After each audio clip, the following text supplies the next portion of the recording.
Hi, I'm Tyler Locker, driver of the number 418 Blood Eagle four-cylinder. And I'm Cale Maben, driver of the number 17 Legend Car. And now you're listening to the Blood Eagle Racing Podcast.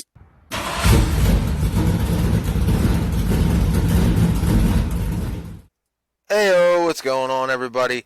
Happy July 4th from the Blood Eagle Racing Podcast. Here we are, another episode. Getting ready to getting ready to do it. I got my buddy Kel Maben here. What's up, Kel? Not much was going on, just getting ready to go, I guess, watch the fireworks tonight. Yeah, So that's pretty exciting. yeah, for sure. It's nice to have a few days off too. Little long weekend. Yes. Yes, it is. Yeah, get a lot of stuff done. Yeah, but on this podcast here, we got a special co-host, another co-host. I got two co-hosts here with me. Levi Morris. Levi, what's going on, man? Not much, just getting everything cleaned away from the races yesterday and seeing what we got to work on for the next one. Yeah, yep, yeah. A lot to tackle in this episode here. We have a two special guests. We got Levi and Gerrot Jacobson from TBG Tuned, and he'll be on here with us here shortly. And it was it was definitely an all right weekend. I mean, I don't know. I know you guys did something a little different down there. For people who don't know, Levi and Kel both run um, the legend cars together. And last night they called it a roval. It's like a dirt road course. And really, how was that, guys? How was that for you guys? Um, it was interesting. They made some changes into the track. In the middle of qualifying, they made some changes, so that kind of changed some things up. But all in all, it was fun to do something different. But I like going around in circles myself. But what do you think, Levi? I actually really enjoyed it. I noticed when they was making the changes, there's a lot of. I feel like it was like a little bit to make it a little more of a challenge because it made the commitments to the chicanes a little bit tighter. But at the same time, before they did it, you could scrub the corners a little bit, and it kind of made it a little unsafe because you could build up a lot of speed getting ready to go into a hairpin turn. It was definitely a challenge to try to pass or be around anybody. Yeah, yeah. If you would for the listeners, give it like a layout, like how the layout goes, so they can kind of picture it. Okay, it followed the. There was two major turn sections which actually followed turns one and two and three and four, just like on the normal oval course. But instead of committing down to the front stretch on the takeoff, it immediately went down into the infield into the first chicane, and then it kind of it was almost like a U shape right back out onto the end of the first straight stretch into turn one and two. As soon as turn two kind of wanted to commit to the straight stretch, it went in and did almost the exact same thing, but it was a lot longer of a sweep and a lot deeper of a sweep for the back chicane, and then popped back out. And when they added a tractor tire, that kind of made us go more towards the outside lane of turn three and four, and it's just hammer down to try to get back to the start back to the end of turn four, and then they moved the start finish line. Instead of being in the middle of the straight stretch, was in the middle of the first chicane. Huh? Man, that puts everybody at quite a disadvantage if you're third, fourth row and back, especially if they're going to start it right there. Yeah, Well, they well, did. Go ahead. I was gonna say they did. They changed it up too to for safety reasons. They changed it up to a single file start. Like at no point did we start double file for the race, because the commitment to the first chicane was actually kind of tight. You could fit two cars side by side, but you'd really have to trust the person you're right running beside to not to be able to hold their position as you did, just to make sure that you didn't jam that whole section up. Yeah, We had one guy because when we was originally running it, the original purpose was to do qualifying along with practice in a 10-minute open session. And one of the guys that raced with us unfortunately had a little bit of an accident, and he tried jamming on his brakes, and pretty much he said it was like ice skates, and he just went right into the wall, and he actually hit the wall hard enough it shoved his if I heard him right, it shoved his engine through his firewall. wow. Ooh, that's a hit. That's a hit and a half right there. Yeah, well, I mean, at least that's definitely something different for sure. I mean, Yeah, that's quite a challenge in itself for that race. And hey, at least you guys made it through and you didn't put your motor through your firewall. Right. True Uh, story there. no new bumpers for Levi this week. Yeah, there you go. Or me. Yeah, that's it too. Well, Levi, you're gonna have to hold it down here for the next few weeks because Kel's he's gonna go compete in another pageant, and that's gonna be cool for him, I guess. Well, I mean, Well, this time I heard he's got to wear the dress. Yeah, yeah, that's what I'm saying. no, that's not happening. Oh man, Kel, you messed up with me and Levi in here. You messed up. Yep, yeah, yeah. But It's no, all that's good. uh, I don't even know. I wanted to ask you something when you were talking about that, but um, well, we'll forget about it. But I mean, oh yeah, that's what I wanted to say. Your interview for the live. I don't know if anybody saw the Facebook live that Kel went yesterday. Of course, I never can. You guys always have the service. I don't. I mean, but um, that dude, actually, that interview was pretty good, Levi. The whole live, you and Kel both did an awesome job. Anything? Yeah, appreciate it. Cause Appreciate it. Maybe that's we what I just, want. Go ahead, Kel. yeah, we.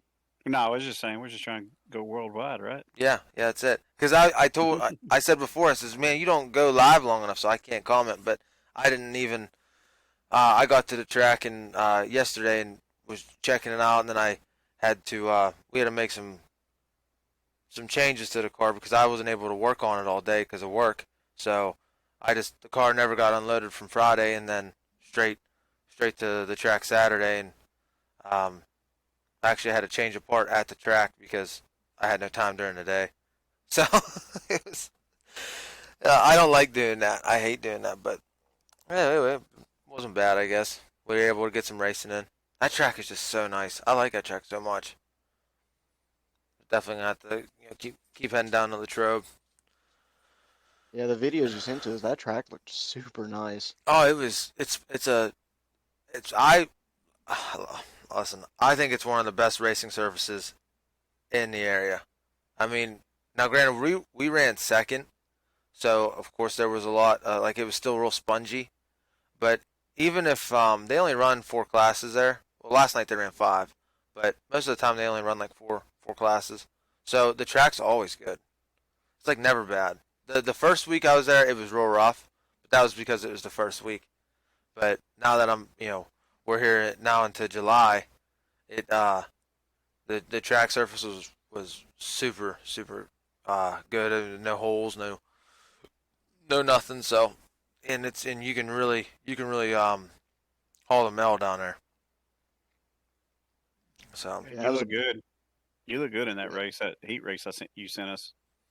yeah, and it this well now since the last time I was down there, I had the 4 door, and since I got totaled in that car, I took this car down and it's completely different than what my 4 door was, and it took me uh definitely the whole heat race. I was totally just winging it the whole time in the heat, and then for the feature I was still winging it because I still couldn't get it figured out.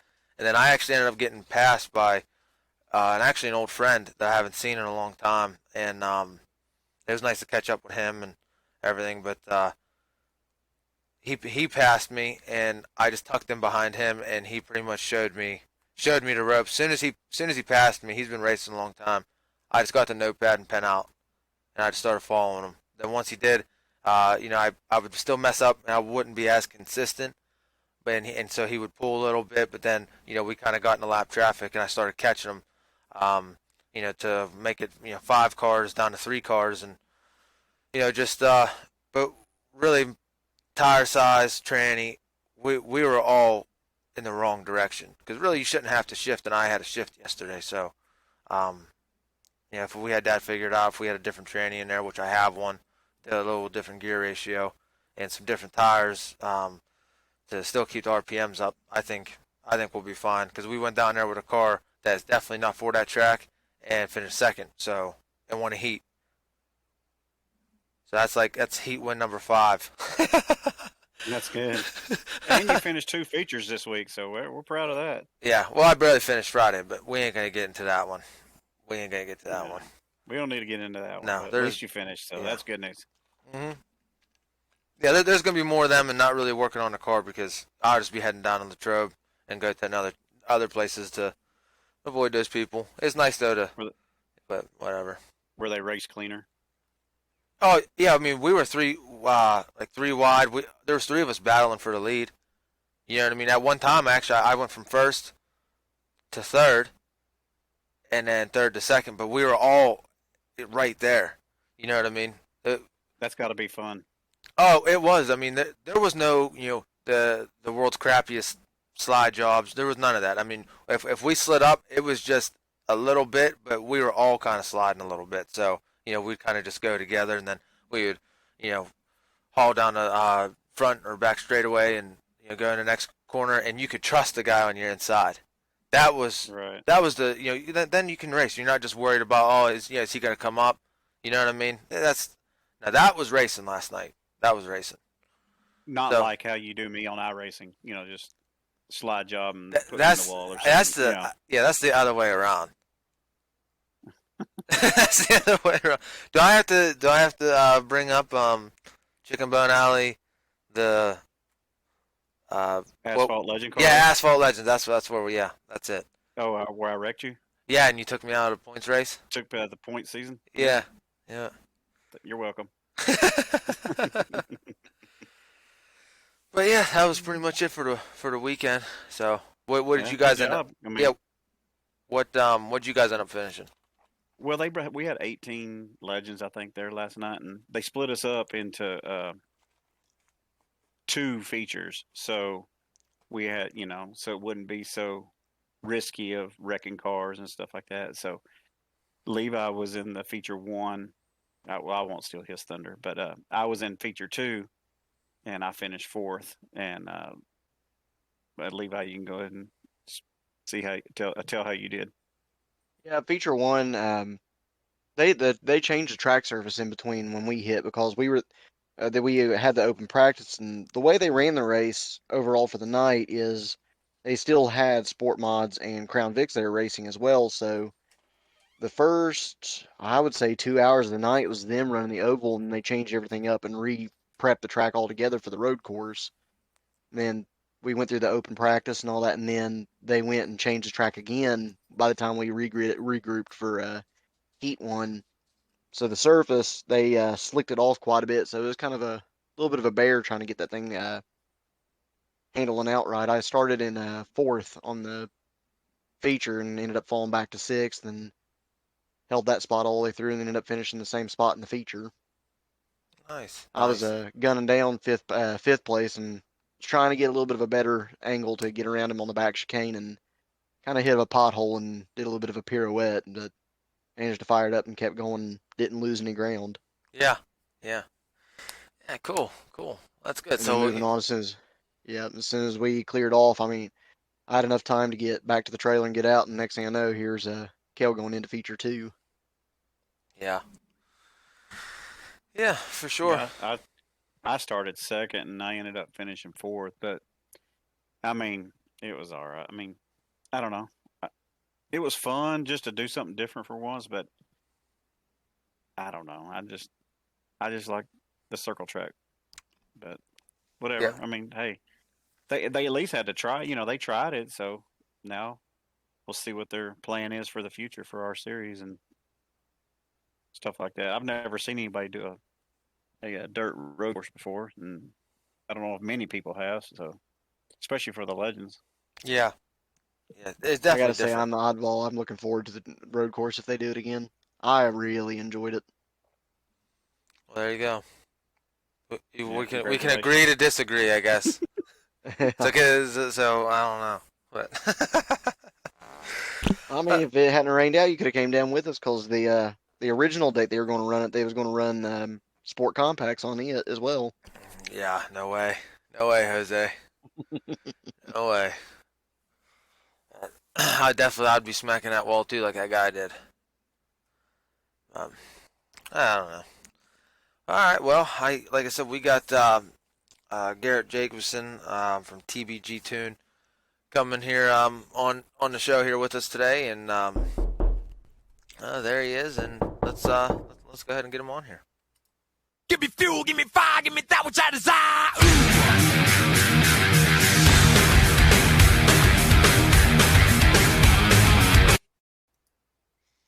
And on the phone, we got TBG's tuned very own Gerrot Jacobson. Hey, Gerrot, how's it going? Not too bad. Yourself, man? Oh, going good, going good. Hey, I actually, well, one of the first questions I wanted to ask you is, hey, why are Dodges faster than GMs? I mean, Fords are faster than both, but you know, hey, that's a to each their own question there. Yeah. I just had to, I had to poke fun a little bit. But actually, no. The more I look, at maybe getting a, because I do run a Neon, but the more I look at trying to, get a Cobalt or a Cavalier, it just seems, there's more options out there. Man, there's so the people that know me personally on this, like I'm a neon lover, like to and through. We have won more races with a neon, and it's usually by coincidence or it doesn't sound terrible. It was a bad track to where horsepower didn't matter at all, so we won with a neon. But they work great, and and I sit over here, and I'm a cabbie guy at the same time, but. We've had Hondas. The only thing we haven't had so far really is like a Ford Focus, and that's like no one really. I don't say no one uses those. No one really uses Fords, but like we're gonna dabble in that next. That'll be our fun next endeavor. I got you. Actually, hold on before we go any. Yeah, for sure. So, well, why don't you go ahead and to tell us a little bit about, what you do and, and actually I wanted to ask you, do you still race or no? No, I don't personally race anymore. To be honest, I'm not that good of a racer. Simple as versus all the other people around me. And second to that, I enjoy being outside the car more. I'm far better with what I do to be the guy that helps you go fast instead of go fast myself. Yeah. So, and I enjoy that more. I enjoy, we still have a bunch of our own race cars, and I just don't personally race them. Somebody else races them. Okay. Yeah, I was curious. Because I did see some pictures of, you in a driver's suit and stuff. I'm like, okay, so does he's, obviously you raced at some point. I just didn't know if it was, you know what I mean? Yeah, absolutely. I used to a lot. I into dirt biking also, and kind of messed up some bones while dirt biking, and now anymore, it's not as enjoyable. Just put it Yeah. that way. Yeah. Yeah, for sure. So what got you into doing the tuning and like all that stuff? But, so I'm in rural Iowa. I mean, you're talking like the town I grew up in. We're about 8,000 people. So there's, when I was 14, 15 years old, growing up, trying to make my street cars fast at the time, little Hondas. There was no one to, I'd slap a turbo on it, and there was no one to tune it. So I would just blow shit up, and Yeah. you had to figure it out. So it was one of those things where, I turned 15, 16 years old. It's like, okay, well, we can take this up to Minneapolis, which is like 2 hours away from us to get tuned. But then it was, well, that's like $400 or $500 to tune a car. At the time when you're that young, you're like, that's a lot of freaking money. Well, I can just figure this shit out on my own. Yeah. So we started to just figure it out. This is the best way, and still blew stuff up. We were only tuning, like I was only doing my own stuff. And then friends would be like, hey, can you tune this for me? And then it grew more and more and more. And then came the, big thing was the General Motors stuff for me. And then everyone wanted a General Motors car tuned. And I did a bunch of, it was primarily street car stuff, turbo LS stuff, street car cam headers, all that stuff. And then I honestly, I got bored of it when I was in my mid-20s. I'm a teacher by trade. That's what I do. So this tuning stuff is all part-time for me. I just do it because it's fun. And the race car stuff, we've always raced, and always raced four-cylinder based stuff. I was like, I was tuning some of that, but not a lot, because there really wasn't a lot of guys at that time tuning this. So it just kept growing on that, and I kept cutting the street car stuff back. And about 6-7 years ago, it's like I'm over tuning turbocharged big horsepower LS engines. It's just not interesting anymore. I'm just going to do 4-cylinder stuff. And honestly, I went from tuning 6-7 vehicles a week to one every other week. And now I'm doing anywhere from 7 to 15 on the dyno a week, plus another, at least 10 to 20 mail order tunes a week with the race car stuff. So not that I ever expected it to do this, but it did. So it's kind of a weird thing to say, yeah, I can sit back and tune 4-cylinder dirt track and asphalt race cars and be busier than I ever was doing street cars and everything else.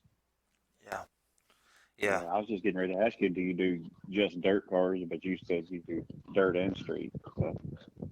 Well, just dirt Cool. and asphalt. Anymore, I don't do anything street car at all. If it's got a VIN or if it's got a license plate on it, I don't touch it. I don't care. You can come to the shop and offer me $1 million. I ain't touching that. I don't care anymore. It's literally race car stuff only. That's it. No more than that. They're fun to me versus street car stuff. I used to do a ton of that, but anymore, zero. Absolutely none. Even if it's your tow rig, I don't care. Go to somebody else. I'm not a one-stop shop when it comes to that. I'm dedicated to race cars, and specifically asphalt and dirt circle track. Yeah. That's cool. Yeah. Is the dirt 4-cylinder racing popular down there? Yeah, I mean, we're in the Midwest here, man. In Central Iowa, where dirt, everything is IMCA. So Yeah. legitimately, from where I'm sitting right now, there is at least 5 tracks within 1 hour's reach of me. So I could race multiple places in one night if I wanted to. So it's huge here. We'll get anywhere from 15-ish up cars per night at almost all of our tracks, give or take. Wow. It's a very strict rule set. A lot of people don't really care for the IMCA rule set, but the beauty behind the IMCA rule set around here is it's every single track in my area, and I legitimately mean within probably 5 hours reach of me. Every single track runs the exact same rules, so I don't have to change stuff often. So that makes it really nice. But I've traveled a lot. I've traveled to tune and do racing stuff in the Carolinas, Northeast, down to Texas. I honestly think here where we're at, we're pretty blessed. We just don't. A lot of the racers around me don't see it. That it's big here. I think it's one of the biggest areas for racing. And this is where the Super Nationals are at. This is where USRA national area stuff is at. IMCA national stuff. I mean, it's really, really big in this area. Yeah, I know the nationals for IMCA is at Boone, Iowa. I have some friends.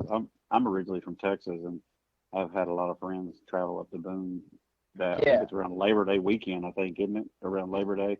Yep, and Labor Day itself is they have like a prelude the day before Labor Day, and then it's that whole entire week right there. You're talking thousands of cars. Oh, I know.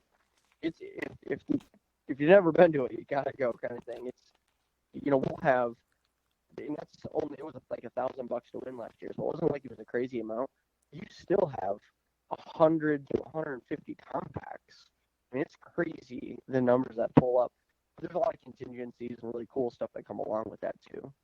So IMCA has a 4-cylinder division as well. Yeah, it's called the Sport Compact Division. Oh, okay. I knew about all the IMCA sprint cars, modified sport mods, and the iStock class, the stock cars, but I didn't know they had a 4-cylinder division. Yeah. Yep, they have a 4-cylinder division, and then USRA, which is kind of the competitor, I would say, to IMCA that's in our land, which is the exact same rule set, like literally the exact same rule set. They have the same thing, but they call theirs tuners. That's cool. Now, I did not know that. Learned something today.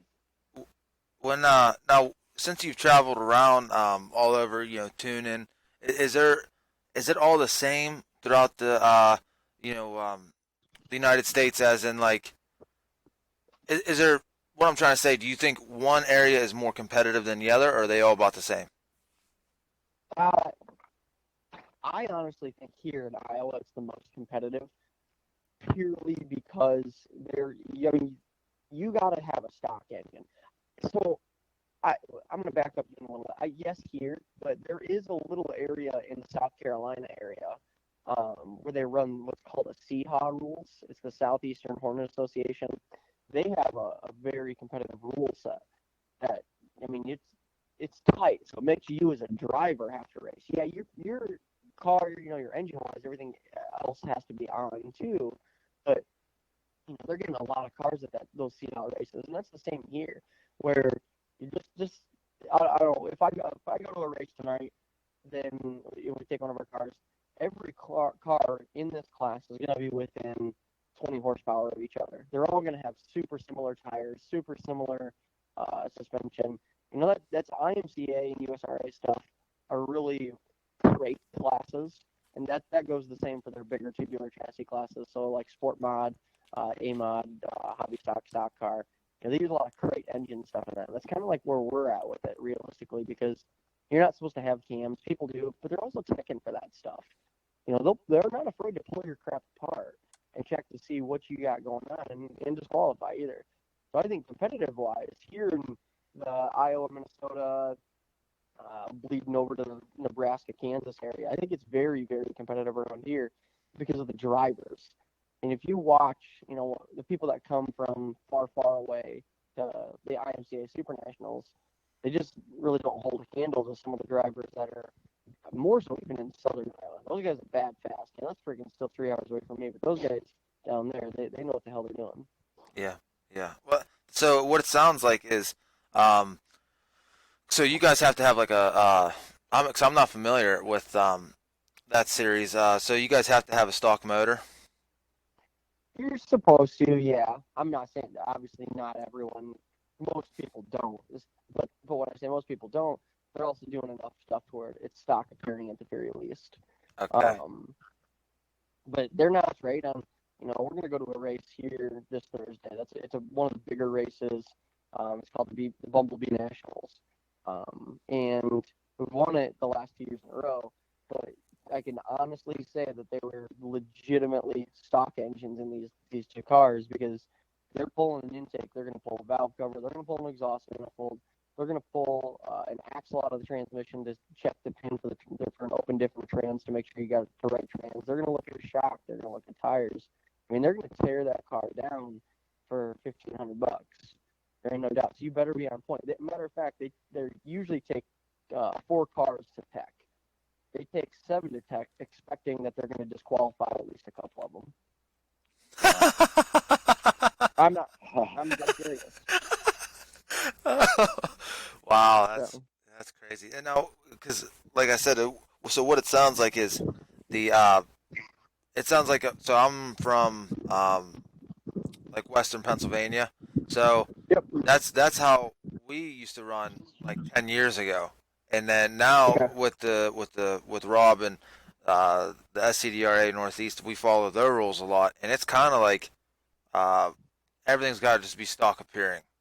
Do you know what I Yeah. mean? So like the rules got like super relaxed, and it's you can definitely make a car that especially with stock appearing, you can make a car that's not supposed to be as fast, compete with like Hondas and stuff. But there's actually some tracks around here that just don't allow any VTECs or variable timing motors. You know what I mean? It's normally bigger tracks. Well, that's what I've noticed, like like a Bedford or a Latrobe. Um, but yeah, that's what it sounds like from you guys. And really, I'm more set on maybe just because I'm from the area here. I actually like those rules a little better because then I don't got to worry about. Well, I don't want to say I would cheat, but do you know what I mean? If the rules are more relaxed, then you're just gonna go race. You don't got to worry. Well, I changed this strut, but I don't know anymore. Yeah, and really around here, especially neon stuff. I mean, we've been running neons for 20 years. I'm having a hard time finding parts. So it's nice Yeah. to be able to interchange, as long as it's the manufacturer. It is nice because I mean, when you talk about motors or trannies or any of that, it's all getting harder and harder to find. You know what I mean? Oh yeah. So Oh yeah. I'm here to there. yeah, is it or well, since you said you're a neon guy, really is it the same out there? Are they getting harder and harder to find out there as well? Yeah, especially if you're gonna try to build a new car, to find something that's rust free is like almost impossible. Yeah. Or I don't want to say rust free, but like we don't like stuff that's just like garbaged up already to start with. I want solid pinch welds in that car. It can have some surface rust or bubble on the quarter or something. I'll cut that out. I don't care. But like if it's rusty under it, nah, it ain't worth it. Yeah. And we went through, shoot, between the two guys we raced with, we've had 4 different cars in the last 2 years. So it's hard to find decent ones to even build. I mean, Yeah. but absolutely. And then parts wise, you're totally right on that. But Yeah. we usually just get reman stuff offline and just send it in, and we'll make it all work. So. Yeah. One thing for sure I wanted to talk about was the one thing it's like I said. So whenever on your Facebook page on TBG Tuned, and make sure everyone goes and checks that out if you already haven't. But one thing I super like about it is you show stuff that that you're trying on a dyno. Like just the other week, you did cams.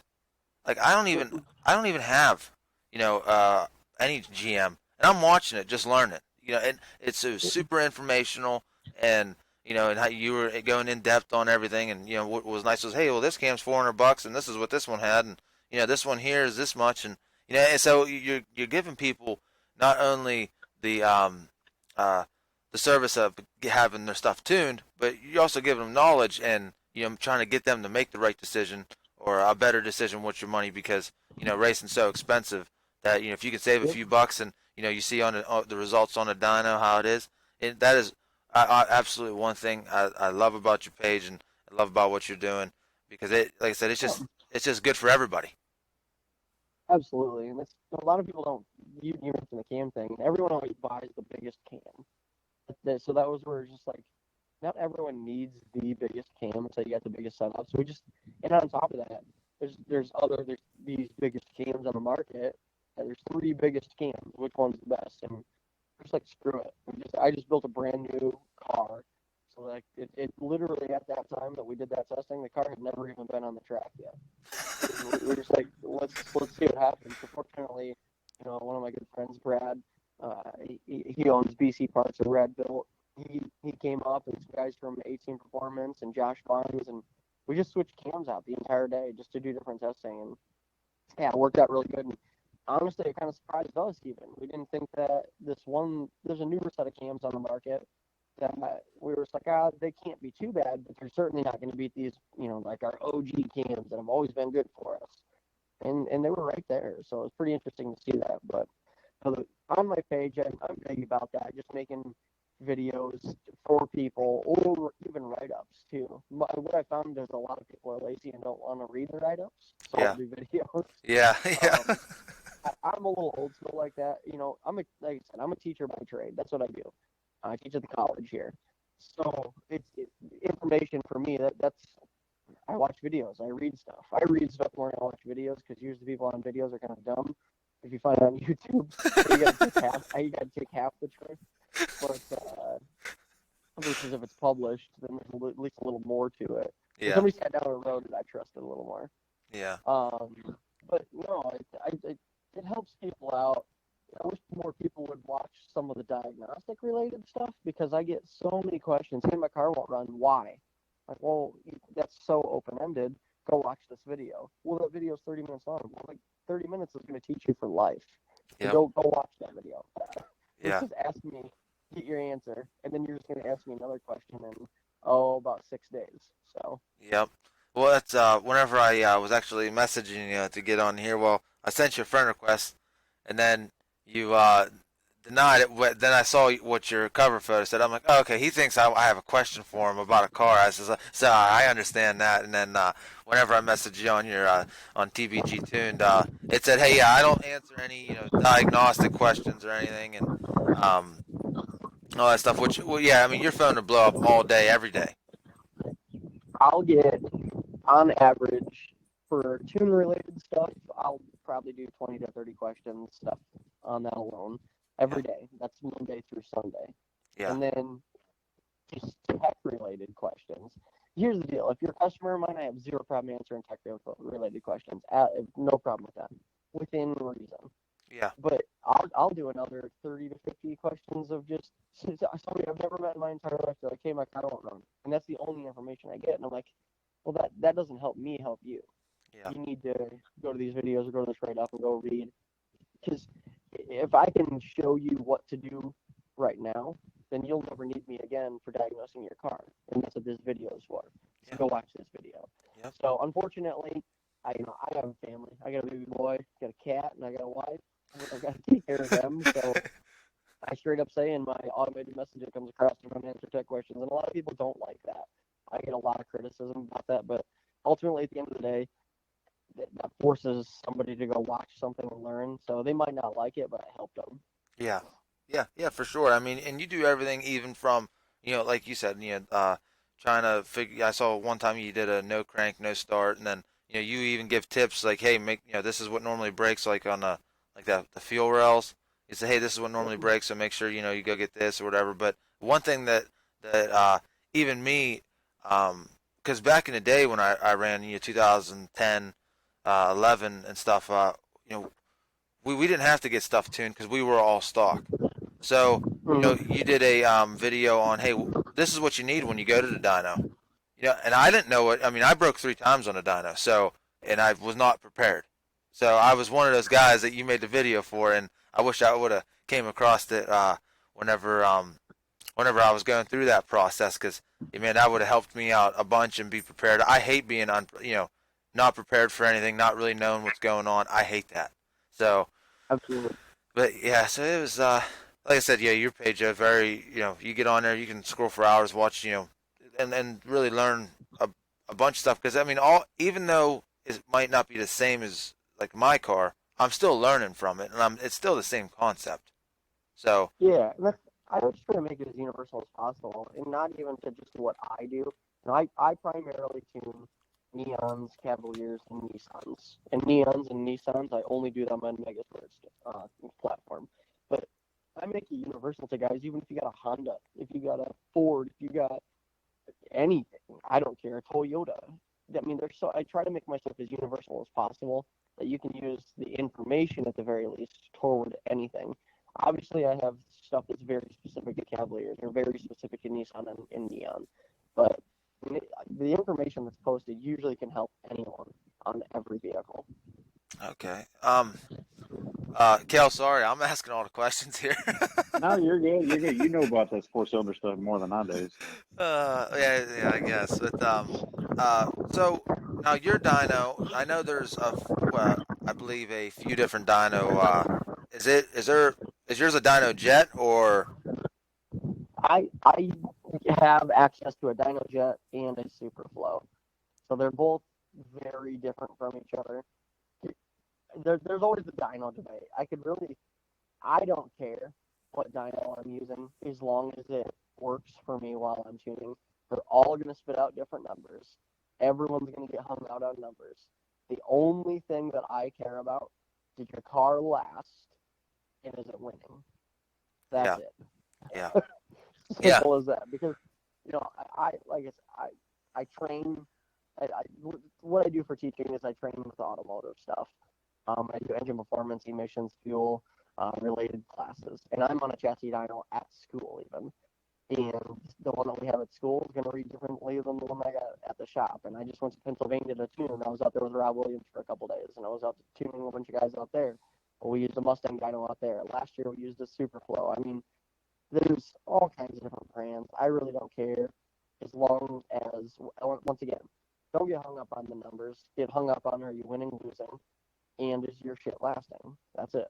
Yeah, that's for sure. What yeah, so I believe you were up in Chilocta actually, doing some tuning up there. Did you tune any neons around here? Yeah, there was 2 neons this year. Yeah, usually once a year I go out. I think we did 2 last year, and then I did 2 this year, is what I think it was. On Megascore, that's the only way I'll do it. So Yeah. Oh yeah, I got you. What um what were like the highest numbers? I know you just said don't. I know. I kind of figured you wouldn't, and you just said yeah. Make sure you don't get hung up on the numbers. But I'm just curious. Is all. The only numbers I care about are what's on my laptop from what I sniffed out of the car. Yeah. So that's really it. I want to say neon wise, we were over 200. Yeah. But I couldn't recall exactly. So I've Yeah. probably tuned 50 cars since then. That was like 4 weeks ago. So, Yeah, that was a while ago. Yeah, for sure. But but well, that's going to be yeah, about the time that we have. That was definitely like I said, we appreciate you coming on and taking the time out of your busy schedule, of course, and just talking with us for a little bit there, and it was good. absolutely, Yeah, absolutely. we'll definitely have to get you back on here in the future, and see what else you're up to. See if there's anything new going on, and like I said, I really wanted to get you on the podcast here and talk cars and talk tuning because this is something new that I'm getting into, and it's it's cool to to get your outlook and information on all that on that side. Yep, yep. So, but all right. When's he coming to PA to tune your car? Oh, he was just here. He says he comes once a year. Wait, were you not listening? Yeah. Oh, okay. Yeah. Yeah. No, yeah, I heard that, but I mean, when's he coming like to your house or whatever? Tune your Yeah, car. yeah. Well, right now we're all right. So, unfortunately, I mean, and that was a task in itself trying to find somebody to tune my car because I didn't know nobody or nothing. So I was kind of in the same boat you were in whenever you started, but I wasn't gonna start. I wasn't gonna start doing my own stuff. Yeah. There's some good people out there. The shop that I was just at, he's got a decent setup, and honestly, he knows his stuff too. So he's very worthy of taking on tasks out in that general area. Yeah, he's only about 45 minutes from me, and that's what I'm saying. And the guy who I ended up going with, he's about 30 minutes, and I have no idea these guys exist. Do you know what I mean? Like I don't, I ask around. Oh, I don't know who. I don't know that. I don't, because only some shops will only do certain. That's another thing I didn't know too was only some shops will do certain tunes or certain kinds of tuning. I didn't know. I thought it was all the same. No, it's not all the same. So it was. Oh yeah. Yeah, it was pretty crazy, but At the shop that I tune at, they'll get 10 calls a week on stuff that we just turn it down. Just no. yeah, Some people get mad about it. It's like, I'm not gonna, if I go to a taco shop and say, hey, make me a burger, and they say we don't make burgers, I can't get mad about that. But people do. yeah, And honestly, I don't want the taco shop making me a burger because they're gonna make a shitty burger. So Yeah. it's kind of like if I say no to tuning your Toyota Celica, then it's probably for a reason. yeah, You probably don't want me tuning your Toyota Celica. Simple as that. So yeah, they do that. The guy that I just used the shop out in Pennsylvania, we're able to team up on stuff too, to where he can put it on the dyno and I can remote tune it. So he just lets me have access to his laptop essentially while he's on the dyno, and I tune the car. He just happens to be running it on the dyno, so it works out really good. yeah. I know. I've heard of that. I've heard of people doing that. Yeah, but So it works out really good. yeah, not bad. But all right. Yeah, like I said, I appreciate you coming on, and we'll definitely have you on here in the future for sure if you'd be interested. Absolutely, anytime, just holler at me. All righty, Thank you, sounds sir. good. All right, thanks, guys. Yep. Give me fuel, give me fire, give me that which I desire.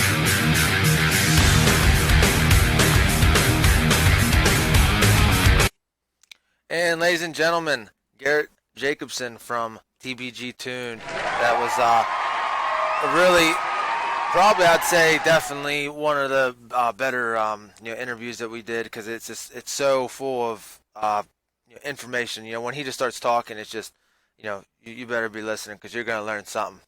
How about it, Cale? Oh yeah, that was a great interview. Yeah, that was. I know you were asking a lot of questions and stuff, but that all that stuff really pertains to the cars that you drive. So that was a good interview. Yeah, and with you thinking about getting into the cars I drive, it was good for you too. Yeah, yeah, exactly. Heard it live here on the podcast, everybody. Heard it live. Yeah. Oh boy! But now that was really, like I said, really appreciate him taking time out of his day and talking with us here and definitely would like to have him back on because really I could talk to him for hours and Oh yeah. not have like a silent moment. I mean, because it's just especially when like I said you have someone with the knowledge that he has. It's it's great to talk to people like that. So for sure, but yeah, I know Levi he missed out on it. He missed out on the interview, but we still got him here. Right. Yeah. Levi, you still with us?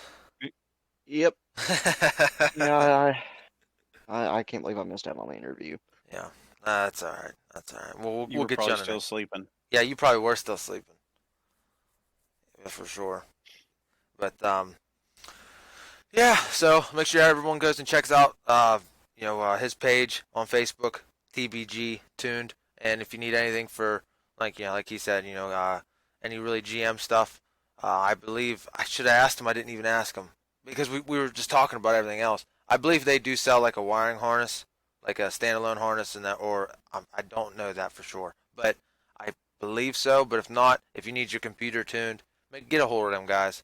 They do a quick turnaround time, and I know tons of guys I race against, tons of people I know, even down south or out west and stuff. They a lot of people go to him, and I never heard anything bad. So only good stuff, really. So make sure you go check him out and support his Facebook page. It's always informational, so check that out there. And really don't got I don't think I got too much here for this last segment. I got a little bit of news, but really you know what? There is one thing I want to talk about, and you guys can actually really help on this one. And one of the things I want to talk about today would be how would you guys go through so what would your mindset be going to a track you don't know? And a lot of guys do it because maybe you guys think of it differently, but if you go to a track that you really don't know and you start in the front, really, what's your mindset to get through the race? Um, really with no damage, and because it's hard to learn when you're trying to go as fast as you can. Yeah. And so Exactly. you guys, yeah, that's what I mean. So this is actually a pretty good subject to talk about here today. So go ahead, Cal. Tell me, how would you attack that situation? I just key up and take an EOL. Is that how you do it? For people who don't know, that's an iRacing reference. Is that what No, you do? Would you go? Would you just No, ask to go to the back? No, I wouldn't. But I would definitely, it depends if I was on the inside or outside. But if I was on the outside, I probably feel more comfortable. But on the inside, I would definitely take a little easier and just probably file in behind the first car that if they get around me, file in behind them, just my first time. That's probably what I would do, especially in a heat race, you know, to take my time and not take any chances. But because I know in hot laps and practice, you really don't get a lot of laps to really Well, there's practice at. So yeah, you guys have the luxury of hot laps in qualifying. Like what do you mean?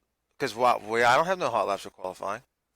Y'all don't have hot laps? No. Yeah, pill draw. They literally just stage it for heat races and that's it. Yeah, but I've been to a track where we peel drawed and we had hot laps at least. I know Dog Hollow has never. We don't not for the four cylinders. Maybe if there's a big show, they'll have hot laps for supers or mods or whatever's there. But no, because they everyone around here wants to have it to be a short show. So they don't want 3 in the morning, and they won't start any earlier. You know what I mean? Like last night they had um what was it? I think they had mods and stuff there, and they had some hot laps to start at 6:30. But same with Friday, they had a few big shows there at Dog Hollow, and they had hot laps, but only for them. Like Marion Center, no, you don't have any hot laps. Actually, I think this year they did. This year they did. prior to this year. They never have. So, but there's a lot of tracks that don't give out hot laps for actually, okay. yeah, for I don't think anybody for really, but I know in 2019 when I first bought my Legend car, my very first race was at Moeller Raceway Park, and they didn't have the transponder line in their tracks, so they just had everybody just pill drawed. yeah, So we didn't qualify, so yep, we just pill drawed, and then we just hot lapped.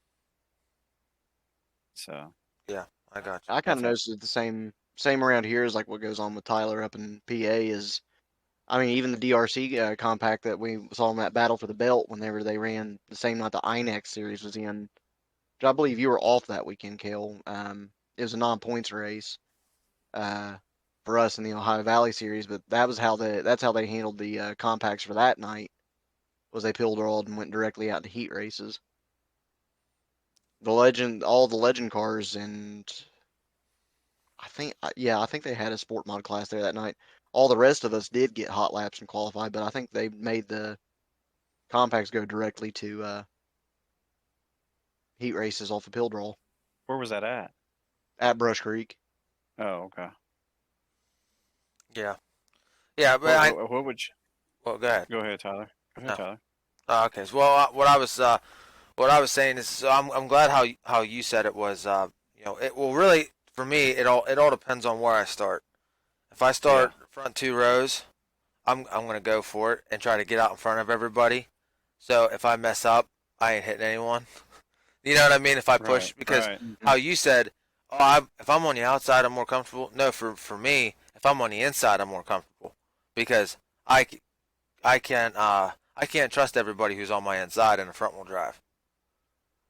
Do you know what I mean? Because Yeah. we Yeah. all push. I see your point. Yeah. Yeah, so I'd much rather be on the inside than be on the outside. But if I'm in the front two rows, I'll try to see, because the one thing too, like even last night, I knew really nobody down there, so I don't know what cars are really fast. I've been down there a few times, but like I said, with a new car, a new setup, I'm kind of going in the first turn blind. I don't know, I really don't know what's going on. So, but last night, actually, I ended up, I started the second row, and when the green took off, I kind of did what you did. I was on the outside. I kind of just followed suit and just kept watching on my inside and um, trying to avoid the mayhem that was getting ready to occur. But then whenever I was then the guy in front of me actually ended up breaking down. So and then we did a complete restart and I started on the outside pole. And then once I got out, I was fine. But especially if you're starting in the back or whatever, you got to take it easy in that first turn, especially in the heat if you don't know what's going on, because it's the heat race is really you don't get paid for them, you get paid for the features, so you got to make it to the features. So for new drivers and stuff, because we do have people that ask us about getting into the sport and stuff like that, and I would like to integrate this to the show on a weekly basis, giving little tips and stuff to the new guys coming in, and because really you have to experience it to know. I mean, we can sit here and talk until we're blue in the face, and you know what I'm saying. Right. It's got to register while you're doing it. So, but yeah, I know for us or for me, like I said, it's all depends on starting position. But if you're like brand new, still wet behind the ears, uh, yeah, I would definitely just take it easy and kind of just follow the car in front of you, and because if so you can see the lines and feel the track out and stuff and all that. But Levi, what's your take on it? So that's about how it is. I mean, that's about my take this year because most of the with this being my very first year behind the wheel of a race car, that's my take at most of the tracks we go to is just if I get the chance to see before staging and all that, I'll go up there and see what kind of lines the classes around me are running and just kind of see what kind of lines are forming. That way, when I'm out on the track, I know, okay, I see these other guys a little slick here, a little slick there. And then when I'm out there staging, it's just try to keep my nose clean, make sure I run where it's starting to feel comfortable for me, and just take a deep breath and wait for an opportunity to open up to get around because it doesn't take much for one of us to get junked in the with those little tiny legend cars. Yeah, yeah, for sure. And But any bit of fluid that goes down at all makes them makes it tremendously worse. We had one engine caught fire and he dumped fluid out on the track for the road course practice, and he did it in the worst possible spot, in my opinion. He done it right to the commitment to the entrance to the back chicane, and if you were to even dare get your back wheels near that thing, you want to loop it right around. Yeah. Yeah, that's yeah, you That's definitely got just to watch for fluids on the track.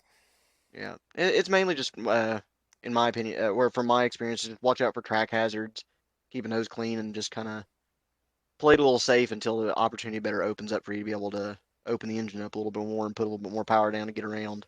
Yeah, because there's definitely a fine line from yeah, I've me and the guys who I have in the pit.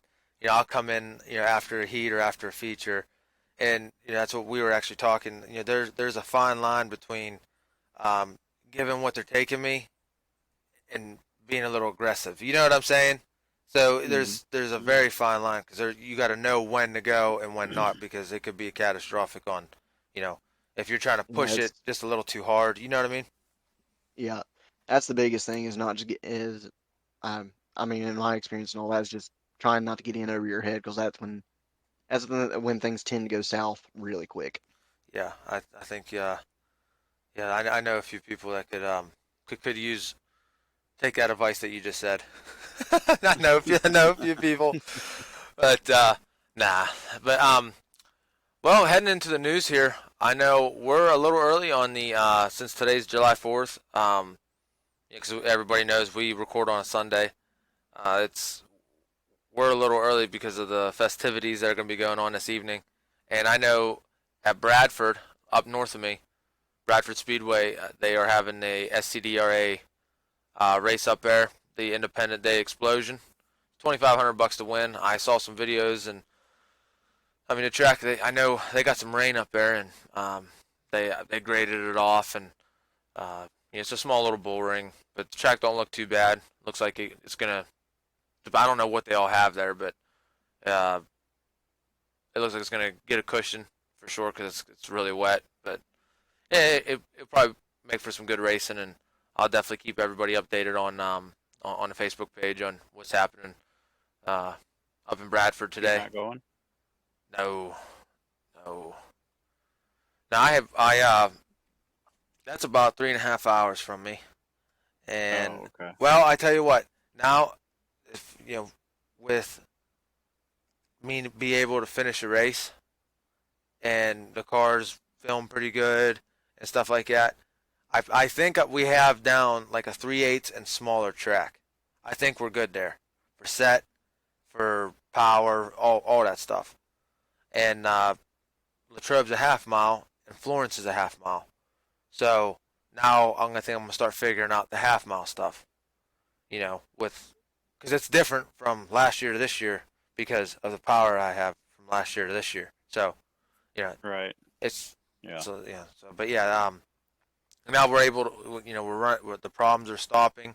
We finished 2 races back to back, and I hope, knock on wood, that bad luck, that bad juju is behind me now, and I can start focusing on winning races instead of finishing races. So as Cal would Hmm. say, we're taking a step in the right direction. So Yeah, you are taking a step in the right direction. Hey, you should have when you said you finished 2 features, you should have pushed the button where it claps. Cheers for you. Yay. oh yeah, yeah. Great job, Tyler. You finished 2 races in a row. Or 3, because the last one you didn't do, right? Yeah, well, thank you, thank you, thank you, thank you. Yeah. But well, what do you guys got going on down your neck of the woods? Well, I have no racing plans for the next 2 weekends. I'll be at Disney World and traveling to and from, and then Disney World during the week. So I'll be missing that. So Sunday, when we'll be recording the show, I will be in Florida, and so um, that's my plans for the next 2 weeks. But I'll be able to do the show with you when on the phone. But Yeah, um, Levi, I assume, is going to race next weekend. I'll let him answer that in a minute. But Other than that, I think I'm gonna get the stuff ready for vacation, and I'm gonna work on my car a little bit before I go, and just so I don't have so much to do when I get back. But other than that, that's my plans for the next couple of weeks. Levi, what you got, Bo? Oh yeah, it's well, like you said, I do plan on racing this weekend. The Legend or Ohio Valley Legend Car Series is going to be back at the home track at Brush Creek this upcoming weekend. Plan on making it out there and see how we do on that one. And then the following week, we're actually going to be touring a little bit. We'll be going to Moeller Raceway Park on Friday the 16th, I believe, and following up with going 35 Raceway up north of Chillicothe on Saturday. So two little bull rings. So we'll see how that all goes. I've actually not had the opportunity to race on bull ring style track yet, so it's going to be, well, the advice we were talking about earlier is probably going to ring a little true to heart for the Yeah. Yeah, that weekend. Yep. yeah. Yeah. Don't tear nothing up while I'm gone. Well, now you jinxed me. That's all right. I'll come down, and you got the keys to Kel's place. I'll take Kel's car out. Oh, that'd be so funny. Oh, I go live. I'll go live on Play Eagle. Hey, everybody, Kel Maven here. Act like I'm Kel. Yeah. Oh man. You talk about someone getting back up from Florida to Ohio in a hurry. Yeah, he'd be on an express plane. He'd hijack a plane probably. His family will all be around Magic Kingdom, like getting ready to get a group photo. Like, where's Kale? You hear the planes just going in the air in the background. Yeah. Oh my gosh. That's so funny. But Yeah, go ahead. The Levi. the legend cars, we have two different series in the area now. The Tri-State Legend Car Series was at Moeller Raceway Park Friday night, and the top three down there was Steve Duderstadt. He won the race. Tyler Scott finished second, and Kyle Keaton was third. Kyle Keaton hadn't raced in a while, and he went out there and did place third. That's a pretty good run for him. Good. And then last night at the Roval, the dirt road course, the feature one was won by Nathan Skaggs, and feature two was won by Tyler Scott. So it's pretty exciting for those guys. Yeah. Yeah, for sure. For sure. I know definitely before we wrap up the show here, want to thank First Guardian. Coldman over there, he I had to, Cal. I'm sorry. Anyways, make sure you go check out First Guardian on Facebook. They're they support the podcast and they sponsor us. So yeah, they showed his support. There we go. He shows his support to us. So go show our support to him. So go check him out over there on Facebook, and definitely for peace of mind, for safety reasons, and because if it could have been rough, that guy in the legend car could have smacked the wall, and could have been seriously hurt. I know up here they had a life flight. A few people, I believe, up in Hummingbird. I think it was a pure stock driver. So that'd be good for him to have that little code on the helmet. Boom, they scan it. They got all your information, and that's it. There's no second guessing. There ain't none of that. No mess ups. They got all the information right there.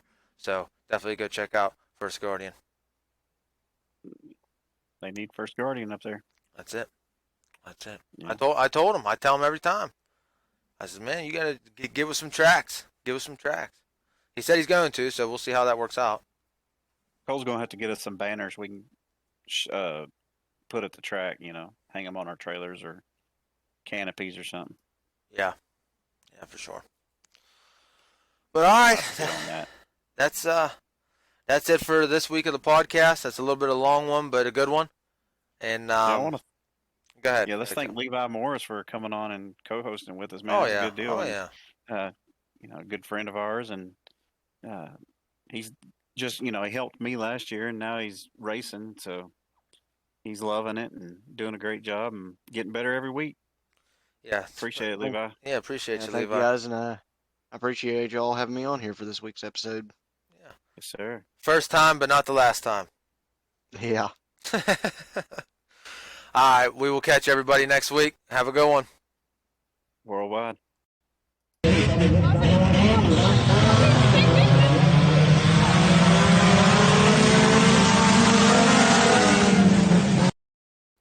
This is Levi Morse, driver of the M80 Legend Car, sponsored by Blood Eagle Racing and First Guardian. Thank you for listening to this week's episode.